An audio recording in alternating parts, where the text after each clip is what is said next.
तो देखिए, विश्वास सारंग को आप सुन रहे थे। उन्होंने कहा कि इस बार भव्य बहुमत से इस बार जीतेगी मध्य प्रदेश में बीजेपी। और अब सीधा रुक करते हैं ग्राउंड जीरो पर, जहां पर हमारे सहयोगी करिश्मा, जितेंद्र तमाम बने हुए हैं जो लगातार आपको पूरी अपडेट दे रहे हैं। करिश्मा का रुख करते हैं। करिश्मा, जहां पर आप मौके पर मौजूद है, वहां पर क्या हलचल, क्या तस्वीरें?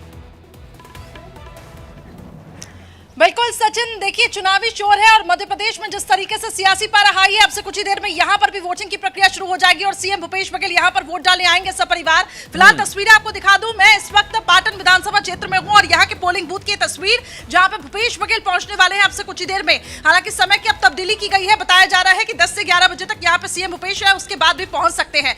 लेकिन कुल मिलाकर सचिन, 2018 में सीएम भूपेश बघेल ने यहाँ पे बड़ी जीत हासिल की थी, बीजेपी के कैंडिडेट को हराया था। लेकिन इस बार जो लड़ाई है वो चाचा भतीजे के बीच में है और जेसीसी जे की तरफ से जिस तरीके से हम ये कह सकते हैं कि यहाँ पे अमित जोगी चुनावी मैदान में है, ये क्या बीजेपी को फायदा पहुंचाएंगे और कांग्रेस को नुकसान? क्योंकि कांग्रेस ये आरोप लगाती रही है कि जेसीसी जे बीजेपी की बी टीम बन के काम कर रही है। तो वहीं दूसरी तरफ इस पूरे मुकाबले में अगर हम देखें तो चाचा भतीजे की जो लड़ाई है बीजेपी की तरफ से, जिस तरीके से वो चुनावी मैदान में, अगर हम विजय बघेल की बात करें, भूपेश बघेल अब यहाँ पर 2018 में तो भारी मतों से जीते थे, लेकिन क्या इस बार भी यहाँ पर उसी तरीके से जीत हासिल होगी, ये देखना होगा। लेकिन चुनाव से ठीक पहले अगर हम ये देखें, फर्स्ट फेज ऑफ वोटिंग हुआ, इसके बाद गृह लक्ष्मी योजना यहाँ पर महिलाओं के लिए लाई गई। एक तरीके से हम ये कह सकते हैं कि क्या भूपेश बघेल मध्य प्रदेश के मुख्यमंत्री शिवराज सिंह चौहान की राह पे चल रही है?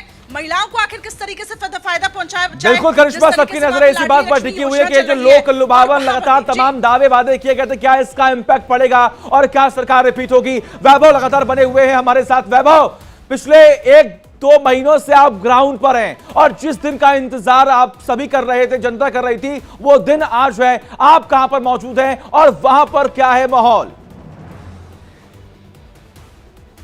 बिल्कुल सचिन, देखिए इस वक्त हमारी मौजूदगी मध्य प्रदेश की सौसर विधानसभा में है। छिंदवाड़ा जिले की ये एक विधानसभा है। 7 विधानसभाएं यहाँ पर आती हैं, जिसमें से अब 5 विधानसभाएं छिंदवाड़ा जिले में आती है और 2 जो विधानसभा है वो पारडूना जिले में आती है। एक पोलिंग बूथ है, 17 क्रमांक बूथ है, जहां पर कमलनाथ, जो कि पूर्व मुख्यमंत्री है मध्य प्रदेश के और पीसीसी चीफ है, वो यहीं पर वोट डालने आएंगे। देखिए यहाँ पर 883 के करीब मतदाता है, जिसमें महिला जो मतदाता है उनकी संख्या सबसे ज्यादा है। कई आदर्श पोलिंग बूथ भी बनाए गए हैं, जहां पे दिव्यांगजनों के लिए भी सुविधाएं रखी गई हैं। अलग अलग पोलिंग बूथ बनाए गए हैं। इसका हम आपको एक बार अंदर से दिखा देते हैं कि किस तरीके से पोलिंग बूथ बनाया गया है।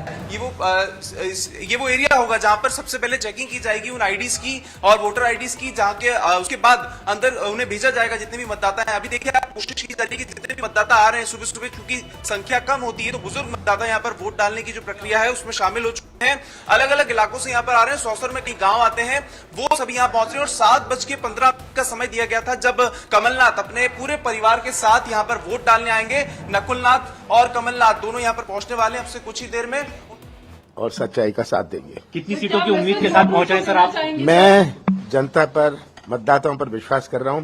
मैं शिवराज सिंह नहीं हूं कि बोलूं इतनी सीटें आएंगी उतनी सीटें आएंगी। जनता तय करेगी कि कितनी सीटें आएंगी। सर, युवा वोटर्स के लिए क्या बोलेंगे? सर, आप खुद भी चुनाव लड़ रहे हैं छिंदवाड़ा सीट से। ठीक, मैं लड़ रहा हूं। मैं तो 40 साल से लड़ रहा हूं, 44 साल से लड़ रहा हूं। लेकिन इस बार कितने वोटों से जीत का आपको अंदाजा है या दावा हो सकता है? क्या कितने वोटों से इस बार जीत आपकी हो रही है? ये सब अंदाज मैं नहीं लगाता, मैं जनता के ऊपर छोड़ता हूँ। नए जो युवा वोटर्स के लिए क्या कहेंगे, उनके लिए किस तरह का संदेश? मैं नए वोटर्स को तो खास कह रहा हूँ कि उनका पहला वोट है, बड़े ध्यान से दें, बड़े समझदारी से दें और अपना भविष्य भी सुरक्षित रखें। पिछली बार महिला वोटर बहुत महत्वपूर्ण मानी जाती है, जो पार्टियां हैं वो खबरें भी सामने आ रही है। बीजेपी के पास अब पहले पुलिस, पैसा और प्रशासन था, अभी भी कुछ घंटों तक पुलिस, पैसा और प्रशासन है। पूरे रात, कल पूरे दिन मुझे फोन आए, मुझे तो वीडियो कॉल किसी ने किया शराब बढ़ते हुए, मुझे वीडियोस भेजे शराब और पैसे बढ़ते हुए।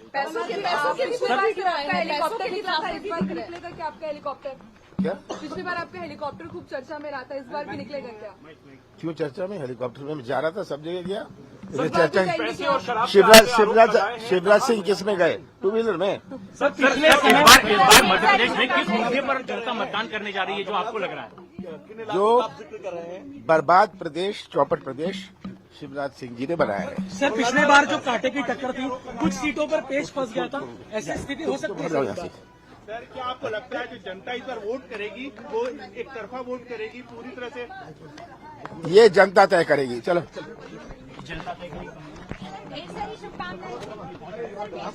जिस बात का आपने जिक्र किया शराब और पैसों का कि बीजेपी के पास पुलिस, पैसा, प्रशासन है और उसी के दमखम पर चुनाव जीतने की कोशिश बीजेपी करेगी। जितेंद्र लगातार बने हुए हैं हमारे साथ। जितेंद्र, इस वक्त लगातार तमाम चर्चाएं हो रही हैं, बातचीत हो रही है, लेकिन आरोप प्रत्यारोप का सिलसिला भी शुरू हो चुका है। कमलनाथ यह कह रहे हैं कि मैं जनता पर छोड़ता हूं।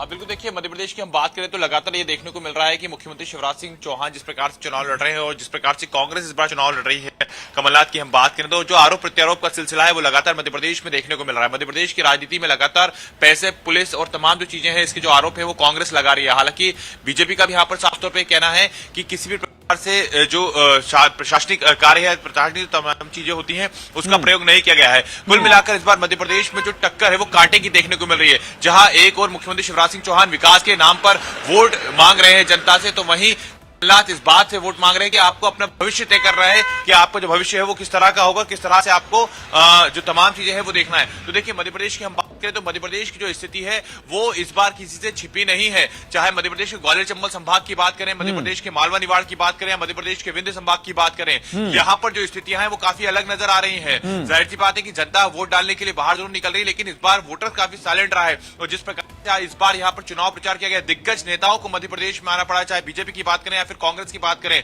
तो बड़े बड़े जो नेता थे वो मध्य प्रदेश में आए।